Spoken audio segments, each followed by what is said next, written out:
Balake. Where is Balake at? My name's Blake. Blake? What?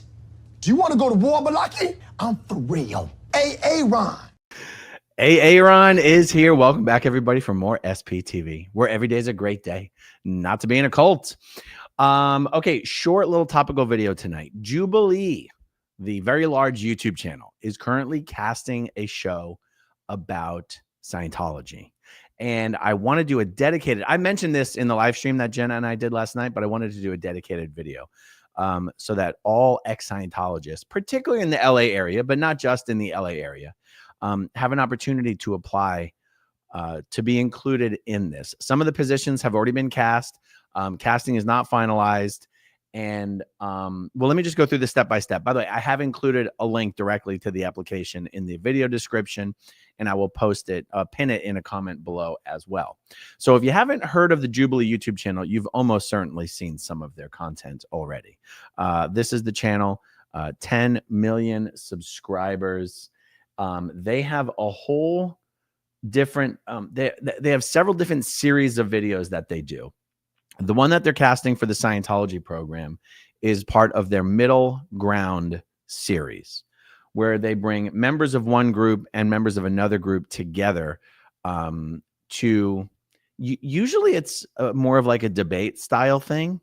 For the Scientology project, it doesn't really seem to me like it's going to be more of a debate style thing, because what it is a group of ex-Scientologists and a group of ex-Jehovah's Witnesses, and comparing, contrasting experiences. Well, I'll give you an example. In the interview that I did, they gave examples of some of the questions that might be used in the video itself.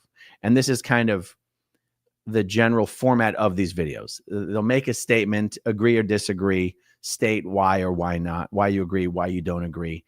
And you know, either the people who agree talk to each other, the people who disagree talk to each other, or the groups talk about why some agree and some disagree. So some examples of the questions were like, a high control group is a dangerous place to raise children. Agree or disagree, state why. The leader of our cult was more dangerous than the members. Agree or disagree, state your reason why. What was another example? The members of our cult had good intentions. Agree or disagree, state why. I think another one was just the group I was in is a cult, right? Like, I'm not sure all ex-Jehovah's Witnesses consider Jehovah's Witness to be a cult or not. I don't know.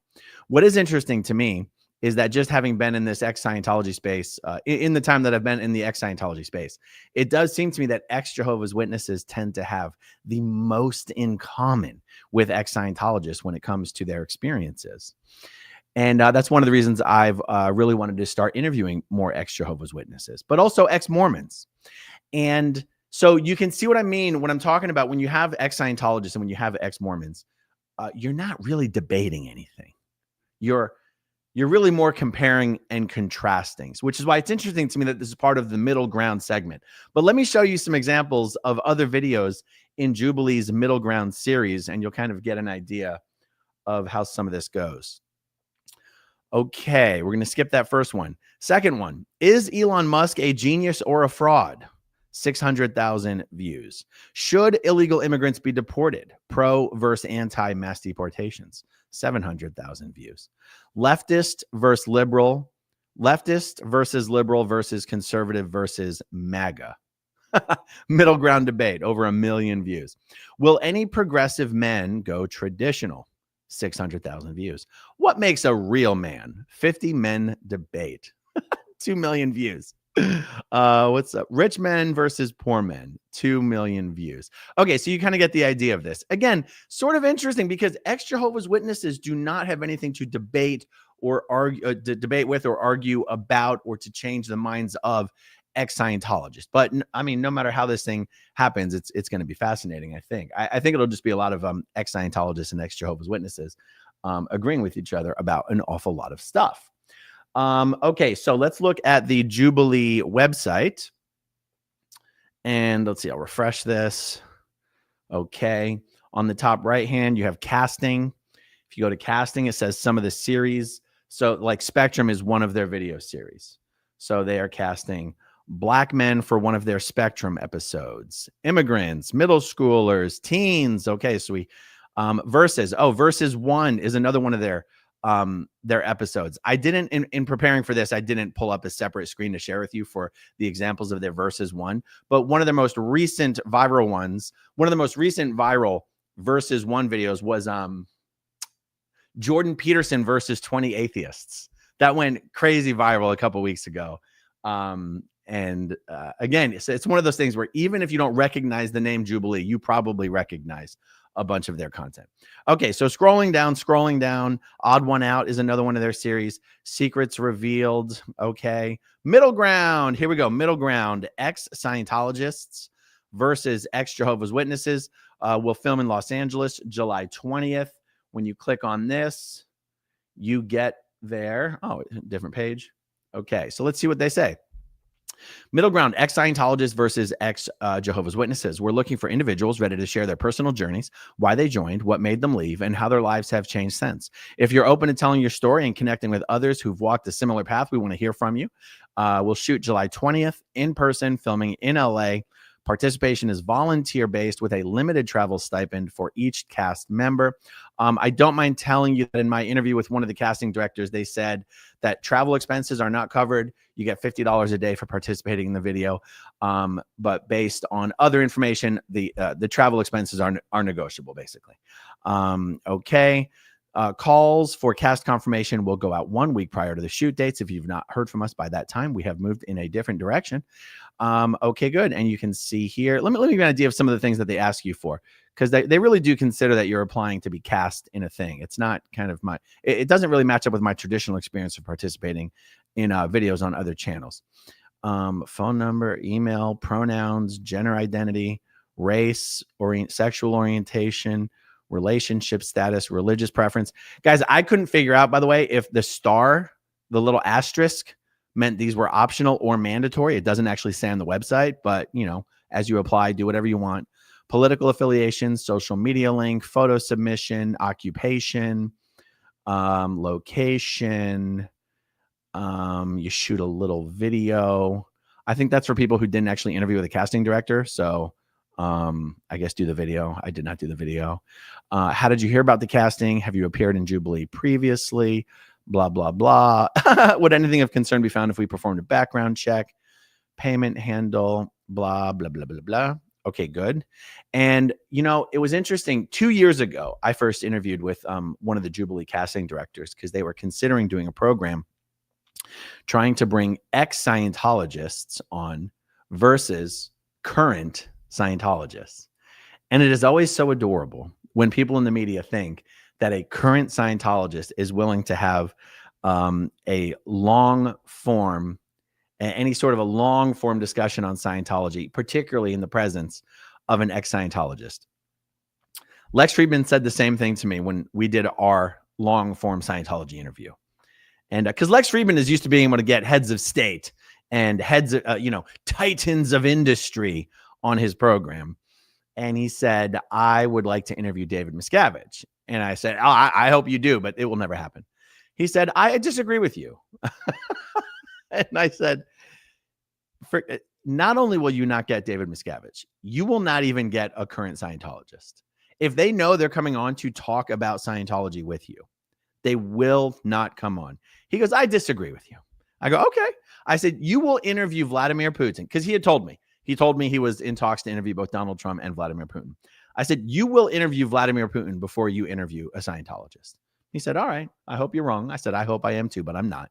And Lex is going to be interviewing Vladimir Putin. So there you go. Needless to say, the ex-Scientologist versus Scientologist video never came to be. Okay, was there anything else that I wanted to share with you about this? Oh, yeah. I just think this is a really good opportunity for people in LA. Like I said, they've already cast some of the positions. It seemed clear to me in the conversations they were leaning towards wanting to cast local people because they didn't really want to pay for travel. I know they will be paying for some travel, but it was also clear to me that they weren't necessarily, that they weren't necessarily geared up to contact a lot of people. They were focusing on a small number of people. So anyway, for everyone in the LA area who thinks they'd be interested in, there actually was another thing they're casting for that I thought Scientologists in the LA area could apply for. Let me try to pull this one up. Look at this. Secrets revealed. Ex-cult members. Shooting July 20th. Okay. Now, this is actually really funny. I want to show this to you. Okay. Ex-cult members. We are casting former cult members who are ready to share their powerful stories of escape, healing, and reclaiming their lives. If you've broken free from a high control group and want to help others understand the experience, we want to hear from you. Okay, this was the funny part, guys. Disclaimer for applicants. Cast members will be expected to wear a face mask to conceal their identity. This makes me feel so bad for a criticism I made of a video maybe about a year and a half ago. And now it makes me wonder, I have to go find the video. I have to go find the video and see, was it one of the Jubilee videos? Because it was an ex-Scientology staff member, just a class 5 staff member. I think it was some UK-based class 5 org.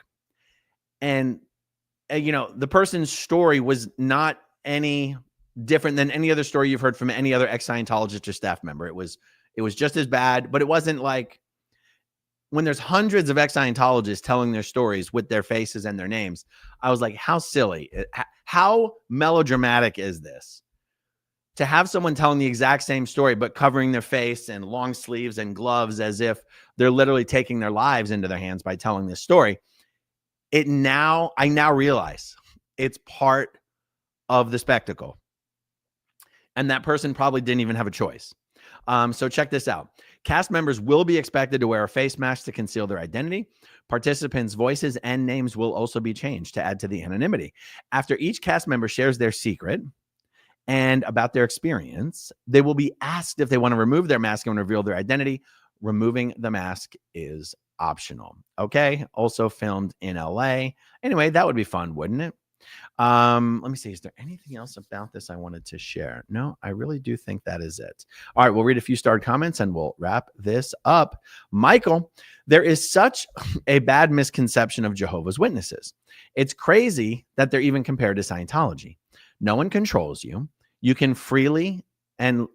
go freely and leave freely. It's just something I never understood. Well, Michael, I try to be as sympathetic as possible to other religious groups, considering my expertise is not in those groups. And I tend to only want to talk about the thing I have personal subjective experience and expertise in, and that is Scientology. But I cannot help but comment that current Scientologists would say the same thing about Scientology, that I'm only guessing you possibly are a current Jehovah's Witness and what you're saying about Jehovah's Witnesses. Now, that doesn't make you a liar. But it's just the fact that the experiences and the stories that I hear from ex-Jehovah's Witnesses are unbelievably similar to the stories of ex-Scientologists. And again, I say this, with the caveat that I'm not an expert, but I have spoken with a lot of Jehovah's Witnesses, and former Jehovah's Witnesses. And they do have a practice similar to disconnection called shunning. Again, I hope I'm remembering that correctly. And whereas if I compare it to Mormonism, again, not an expert, but Shalise Ann Sola is probably the most prominent former Mormon that I know of on YouTube. And her Mormon family are still allowed to talk to her. They may not love talking to her. They may not talk to her all the time. They may always say things to her to, get her to change her ways or whatever, but they are allowed to talk to her and they don't get in trouble with the church for talking to her, even though she's very avowedly sort of anti-Mormon and ex-Mormon. My understanding is that if she was a Jehovah's Witness, that would not be the case. But again, I mean, I hear what you're saying. And it's also why I tend not to do a lot of content on Mormonism or Jehovah's Witnesses, because like I said, there's lots of Jehovah's Witnesses and Mormons who watch this channel because they like the message and they think it has nothing to do with them. But that's also how Scientologists feel when they watch content about other cults. They go, oh, look at those crazy cults.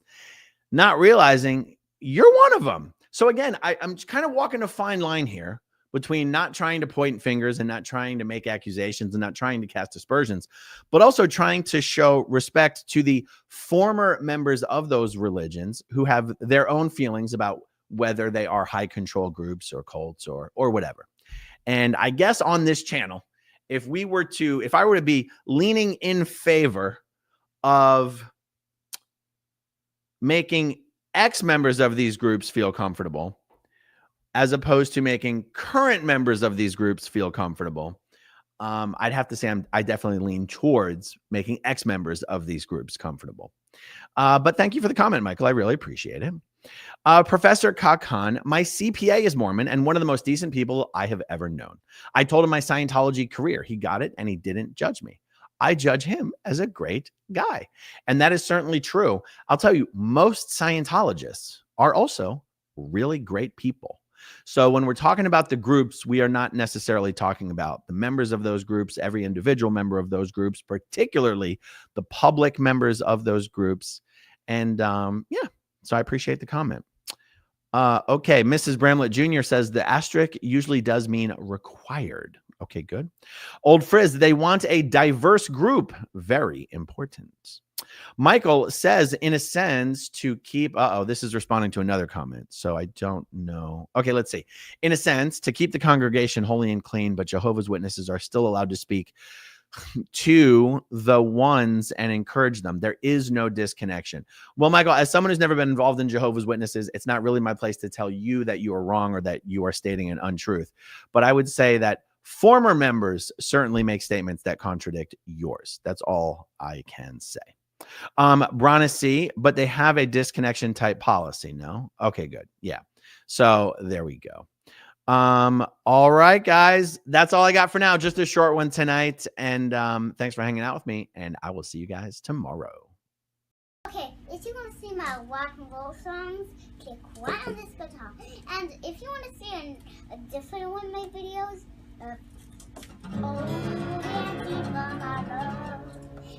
then you could click right inside here. If you have subscribed or not, subscribe